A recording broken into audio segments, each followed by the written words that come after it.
एक ओंकार सतनाम करता पुरख निर्भव निर्वैर अकाल मूरत आजूनी सैभं गुर प्रसाद।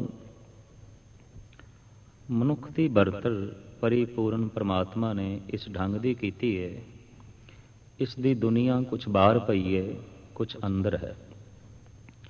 ਜੈਸੇ ਸਰੀਰ ਦੀ ਅੰਦਰ ਦੀ ਪਵਨ ਦਾ ਬਾਹਰ ਦੀ ਪਵਨ ਨਾਲ ਸੰਬੰਧ ਜੁੜਿਆ ਹੋਇਆ, ਸਰੀਰ ਦੇ ਅੰਦਰ ਪਏ ਹੋਏ ਪਾਣੀ ਦਾ ਬਾਹਰ ਦੇ ਪਾਣੀ ਨਾਲ ਸੰਬੰਧ ਹੈ।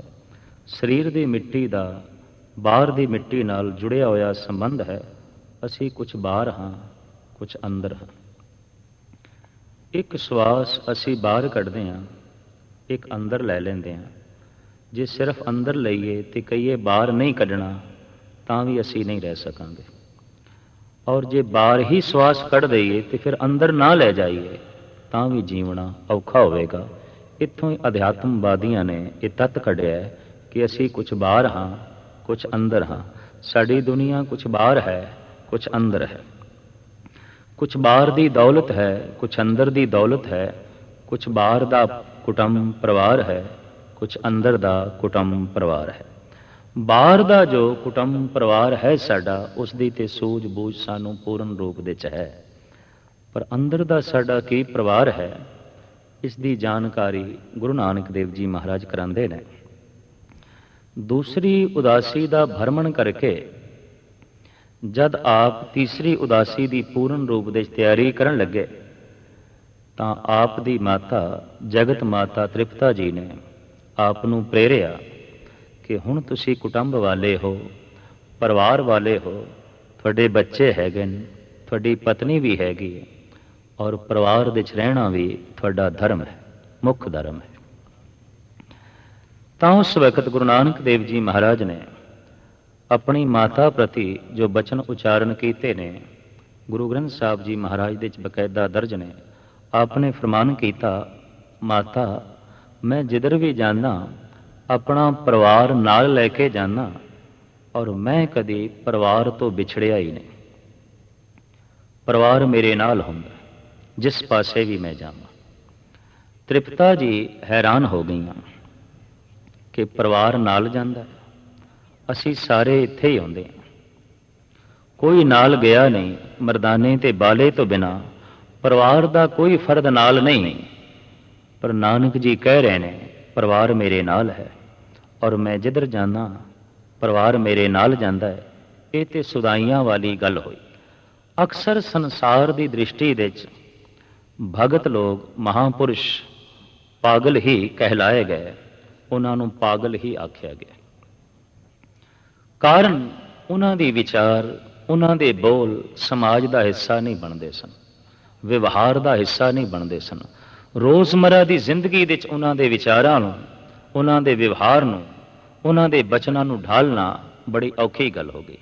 ਜਿਸ ਤਰ੍ਹਾਂ ਪਾਗਲ ਦੇ ਬੋਲ ਸੰਸਾਰ ਨਾਲ ਤਾਲਮੇਲ ਨਹੀਂ ਖਾਂਦੇ, ਸਮਾਜ ਦਾ ਹਿੱਸਾ ਨਹੀਂ ਬਣਦੇ, ਭਗਤਾਂ ਦੇ ਬੋਲ ਵੀ ਸਮਾਜ ਦਾ ਹਿੱਸਾ ਨਹੀਂ ਬਣਦੇ।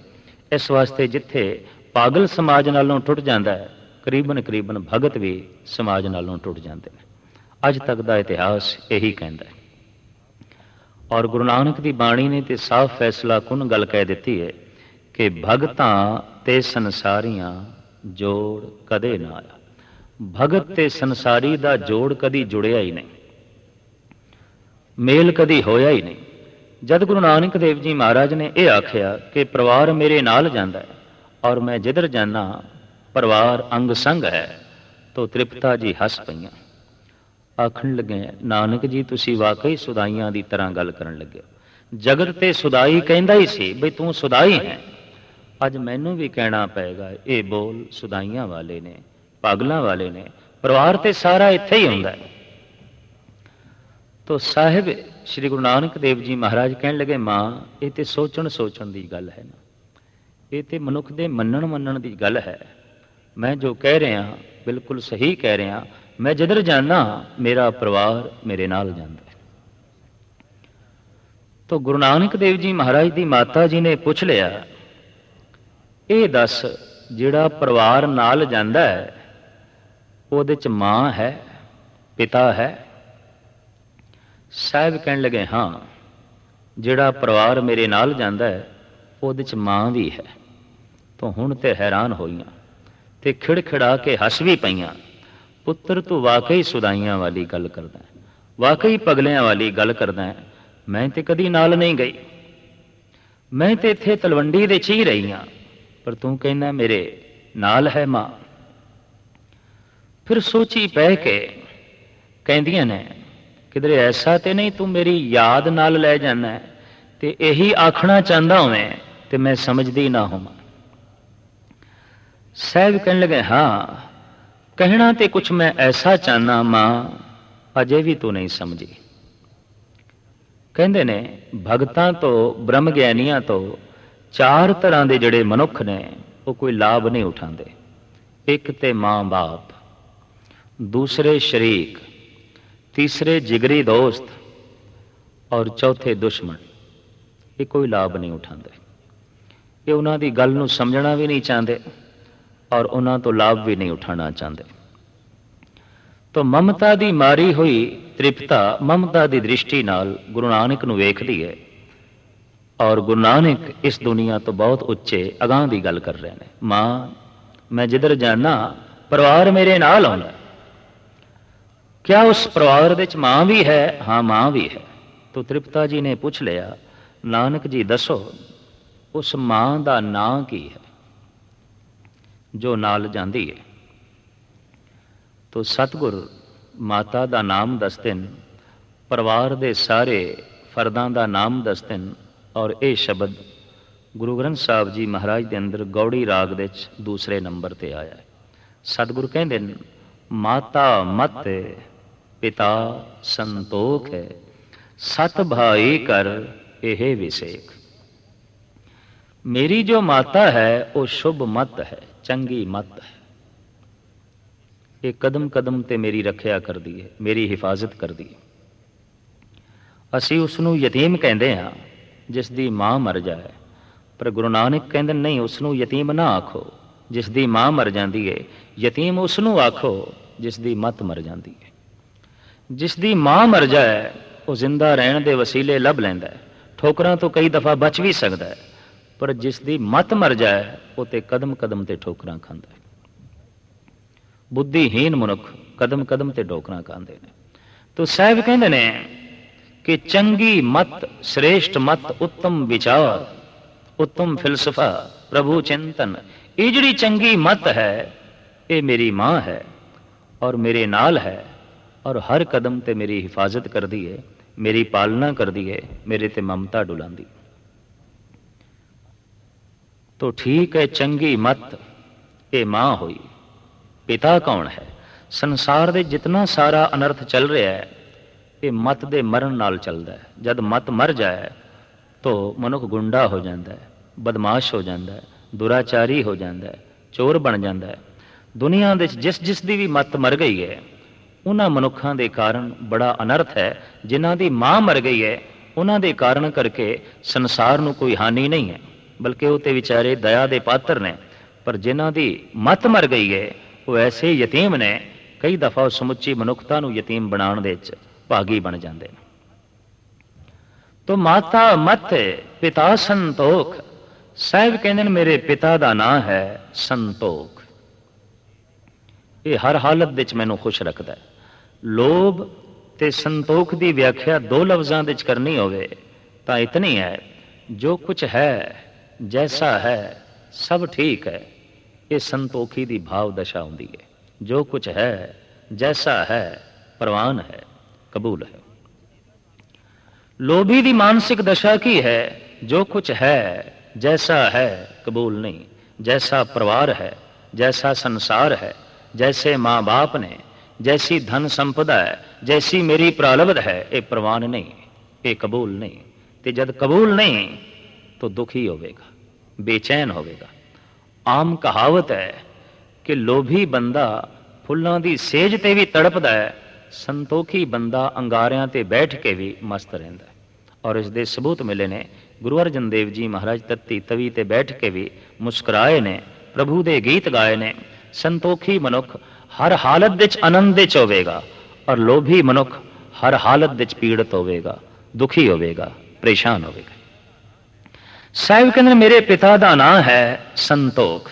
एक गाथा चेते आई है, फातेह आजम सिकंदर कहते ने जद हिंदुस्तान नूं फतेह करने वास्ते आया लंबी चौड़ी सेना लैके, तां जिस वक्त दरिया सिंध अबूर करन लगा, सिंध दे तट दे उत्ते एक अजीब मस्त फकीर लेटिया होया सी रेत दे विच। सेना सारी दरिया पार कर चुकी सी, आखिरी टुकड़ी दे विच सिकंदर आप सी। उस मस्त फकीर नूं वेख के रुक गया। बचपन तो ही सिकंदर फकीरां दा मुश्ताक रहा। नेड़े चला गया, रेत दे लेटिया होया ये महात्मा वेखदा है सिकंदर नूं, पुछ बैठा सिकंदर कित्थे चलिया, किहड़े पासे गमन कीता। सिकंदर कहन लगा फकीर साईं मैं हिंदुस्तान फतेह करन चला, लंबी चौड़ी सेना लैके। तो फकीर कहन लगा ठीक है, ये दस जद तू हिंदुस्तान फतेह कर लवेंगा फिर की करेंगा। आखन लगा फिर मैं हथ दे उत्ते हथ धर के थोड़ी बैठना, मैं कोई होर मुल्क फतेह करांगा। फकीर कहन लगा जे तू होर मुल्क भी फतेह कर लिया फिर की करेंगा। कहते ने जितने चिर तक सही जवाब ना मिले सवाल अपनी थां ते खड़ा रहिंदा है। समाधान सही ना होवे तो समस्या अपनी थां ते खड़ी रहिंदी है। सिकंदर हैरान होया, सवाल ते अपनी थां ते खड़ा है, मैं जो भी जवाब देना उहदे नाल सवाल मिटदा नहीं इस फकीर दा। तो उस फकीर ने कहा जे कलपत कीता होया तू होर मुल्क भी फतेह कर लिया फिर की करेंगा। तो सिकंदर कहन लगा फिर मैं कोई होर मुल्क फतेह करांगा, मैं बैठे नहीं रहना, मैं सुस्त आदमी नहीं हाँ, मैं कोई होर मुल्क फतेह करांगा। फकीर कहन लगा ठीक है पर सवाल ते अपनी थां ते खड़ा है, जे तू होर मुल्क भी फतेह कीता फिर की करेंगा। गुस्से च आके सिकंदर कहन लगा मैं सारी दुनिया फतेह करांगा, जमीन का एक इंच खिता भी नहीं रहन देंगा जो मेरे कब्जे दे च ना होवे, जो मेरी पकड़ दे च ना होवे, मैं सारी दुनिया फतेह करांगा। सिकंदर सोचदा हुण सवाल खत्म, पर नहीं फकीर फिर बोलिया अच्छा सिकंदर ये दस जद तू सारी दुनिया फतेह कर लवेंगा फिर की करेंगा। ये तो ख्वाबो ख्याल दे भी नहीं सोचिया सी सिकंदर ने कि इस तो अगां भी कोई जवाब देना पेगा। सिकंदर जद तू सारी दुनिया फतेह कर लवेंगा फिर की करेंगा। तो फिर सिकंदर कहने लगा फिर मैं अपने घर जावांगा, आराम करांगा, यूनान वापस जावांगा, आराम करांगा। फकीर कहने लगा तू 100 पुआड़े पा के आराम करेंगा ते असी आराम कर रहे हैं, असी रेत विच लेटे हुए हैं, असी आराम करते पे हाँ। जे तू आराम करना तो आ इत्थे लेट जा, असी आराम दे चा। तू 100 पुआड़े पा के आराम करेंगा तो असी आराम दे चा। इत्थे तू स्वयं अंदाजा लगा तू अगे है कि असी अगे हाँ। इतिहास गवाह है हिंदुस्तान तो वापस जांदे होया सिकंदर रस्ते दे च ही दम तोड़ गया, उन्होंने आराम नसीब ना होया।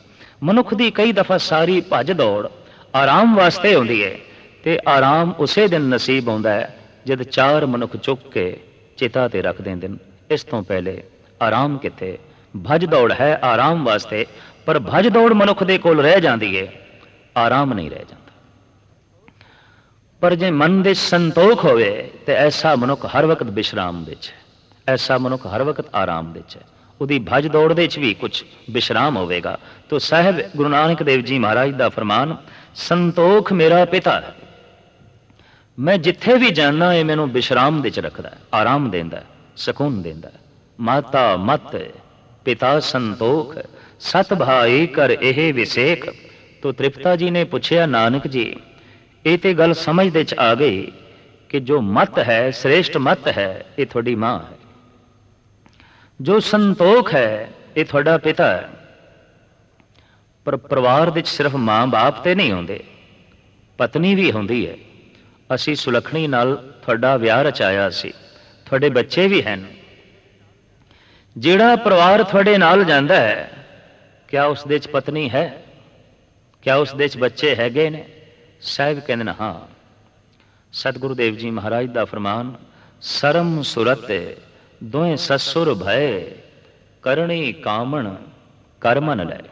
ਕਰਣੀ ਭਗਤੀ, ਉੱਚਾ ਇਖਲਾਕ ਆਚਰਨ, ਇਹ ਭਗਤੀ ਮੇਰੀ ਕਾਮਣ ਹੈ, ਮੇਰੇ ਨਾਲ ਰਹਿੰਦੀ ਹੈ, ਅੱਠੇ ਪਹਿਰ ਮੇਰੇ ਨਾਲ ਰਹਿੰਦੀ ਹੈ।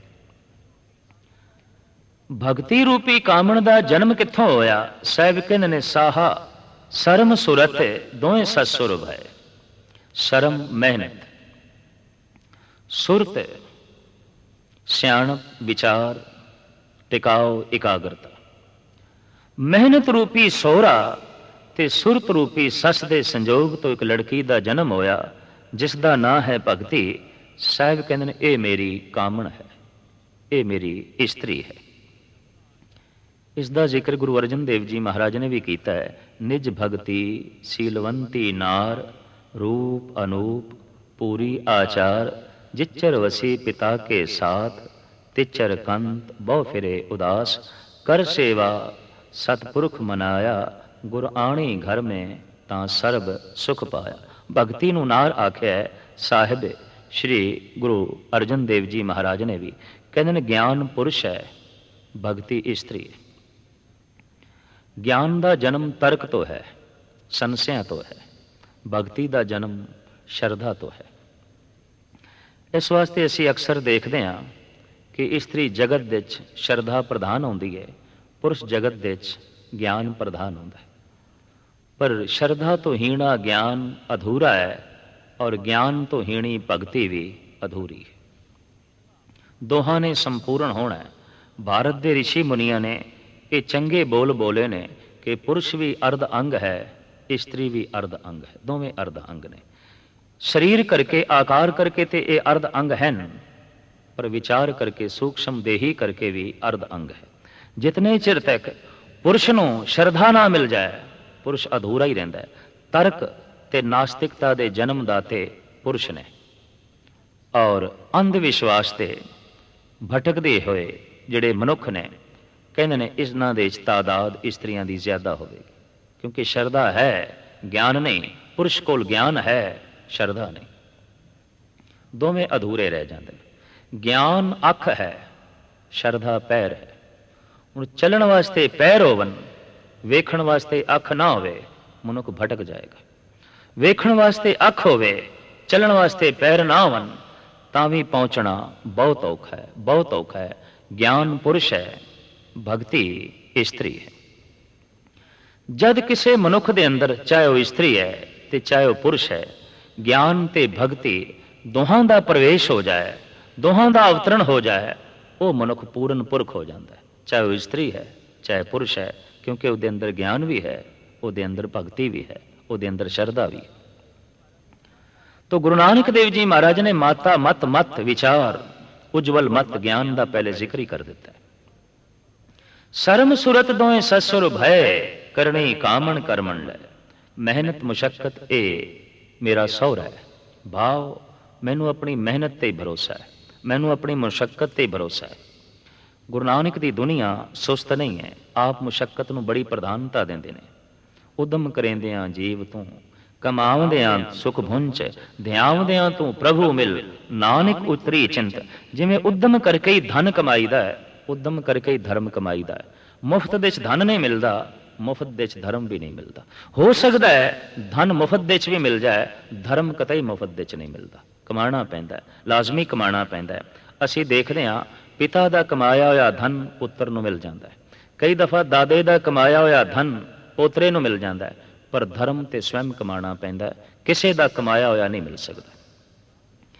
इस वास्ते संसार दे विच धन वधदा जा रहा है, धर्म घटदा जा रहा है, क्योंकि धन ते दूसरे दा भी मिल सकता है। प्यो दा धन पुत्र नूं मिल गया, दादे दा धन पोतरे नूं मिल गया। धन दी लाटरी भी निकल आउंदी है, धर्म दी लाटरी नहीं निकलती। धर्म ते स्वयं कमाना पैंदा है, आप कमाना पैंदा है, मेहनत करके कमाना पैंदा है। और ये निजी संपदा खुद निजी हत्थां नाल संग्रह करनी पैंदी है। इस वास्ते संसार दे विच धन वधदा जा रहा है, और दिन ब दिन धर्म घटता जा रहा है। इत्थे धर्म जो है प्यो पुत्र नूं नहीं दे सकता, और पुत्र भी पिता नूं नहीं दे सकता। धन ऐसा है कि पुत्र ने कमाया वो पिता की झोली च पा सकता है, और पिता ने कमाया वो पुत्र के हत्थां च दे सकता है। पर धर्म स्वयं कमाना पैंदा है, प्यो पुत्र नूं नहीं दे सकता, पुत्र पिता नूं नहीं दे सकता। इसका इतिहासक सबूत है गुरु रामदास जी महाराज की बड़ी कोशिश से कि मेरा जिहड़ा वड्डा पुत्र है पृथ्वी चंद, ये भी नाम का रसिया बने, ये भी बाणी पढ़े, ये भी परमात्मा नाल जुड़े। पर नहीं, वो झगड़दा ही रहा, वो नास्तिक ही रहा, वो कलेश पांदा रहा। ਉਹਦੇ संबंध विच महाराज दे बोल भी ने, काहे पूत झगरत हो संग बाप, जिनके जने बडीरे तुम हो, तिन स्यों झगरत पाप। वो लड़दा ही रहा, झगड़दा रहा, इच्छा ख्वाहिश होने के बावजूद भी गुरु रामदास जी महाराज दी पृथ्वी चंद भगत ना बन सके, संत ना बन सके, धर्मी ना बन सके। इत्थे पिता पुत्र की झोली च नहीं पा सकिया। दूसरे पासे असी देखते हैं प्रहलाद की बड़ी कोशिश से कि जिहड़ा राम का रस मेरे कोल है, जो धर्म मेरे कोल है, वो मेरे बापू कोल भी होवे, वो मेरे पिता कोल भी होवे। पर नहीं, हरनाकश इस दौलत तो वांझा ही रह गया। जो नाम की दौलत प्रहलाद कोल सी, वो हरनाकश कोल नहीं सी। चाहते सन प्रहलाद कि मेरे बापू कोल भी होवे, पर गल नहीं बनी। चाहते सन गुरु रामदास जी महाराज मेरे पुत्र कोल भी होवे, पर गल ना बनी।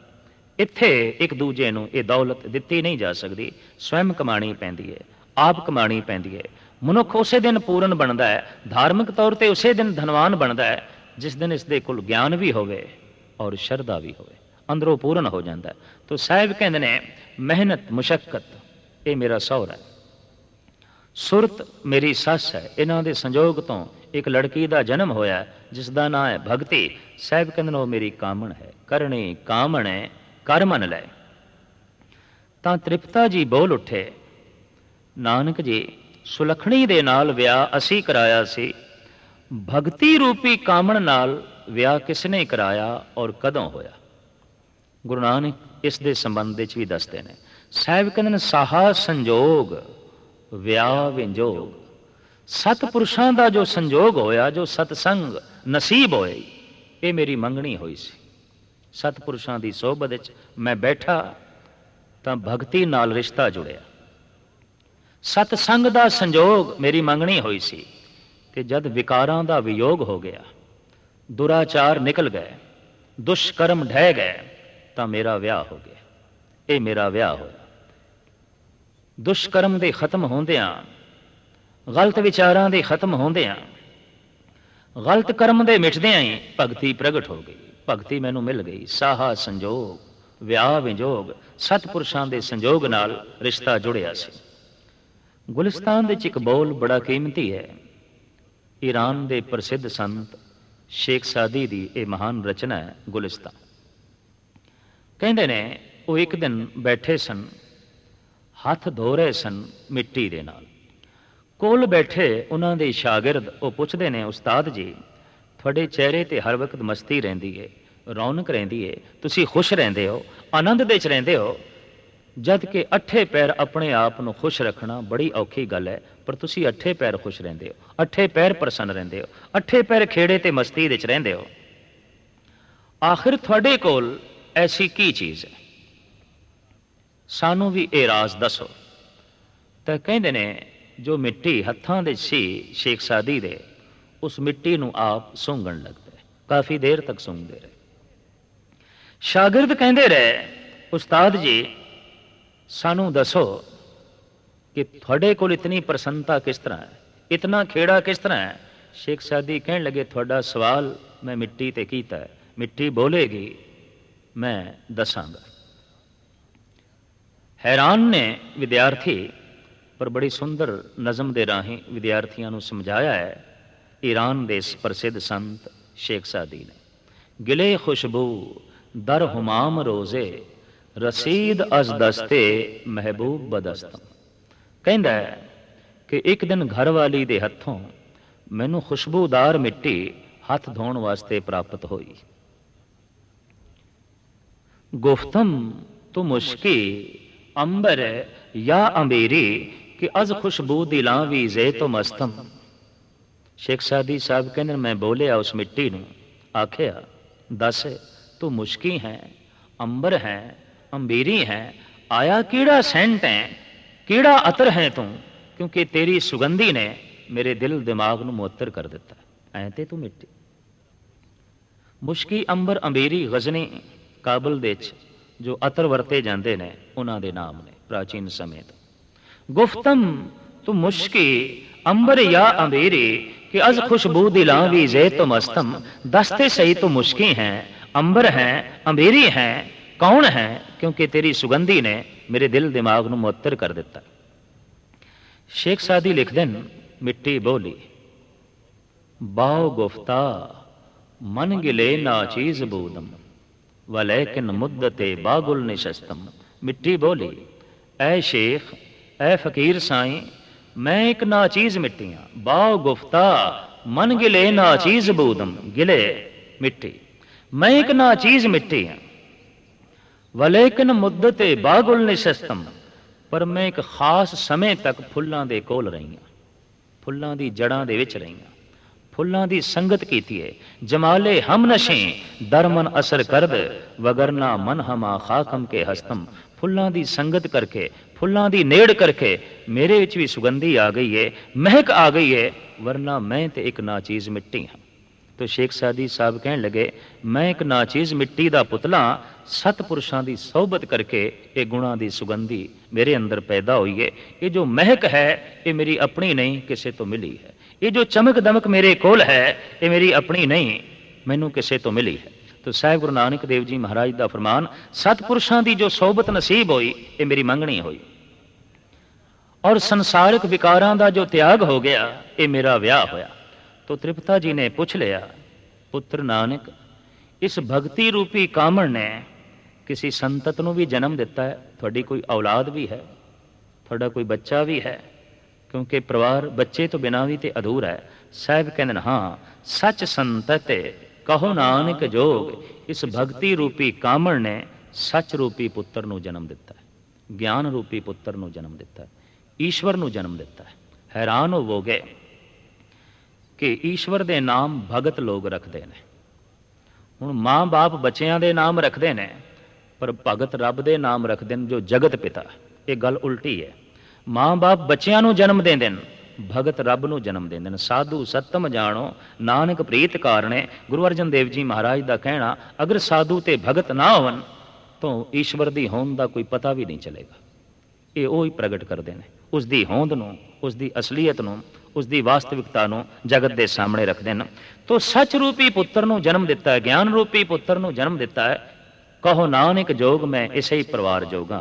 मुख्तसर इस परिवार की तफसील गुरु नानक का कहना है, जिथे सतसंग होवेगा उत्थे चंगी मत होवेगी, जिथे चंगी मत होवेगी उत्थे संतोख होवेगा, जिथे संतोख होवेगा उत्थे अपनी मेहनत ते भरोसा होवेगा, जिथे अपनी मेहनत ते ही भरोसा होवेगा, भरालवत ते भरोसा होवेगा, उत्थे सुरत दे च एकाग्रता होवेगी, जिथे सुरत दे च एकाग्रता होवेगी उत्थे विकारां दा त्याग होवेगा, जिथे विकारां दा त्याग होवेगा उत्थे भगती होवेगी, और जिथे भगती होवेगी उत्थे ज्ञान होवेगा, और जिथे ज्ञान होवेगा उत्थे परमात्मा आप होवेगा।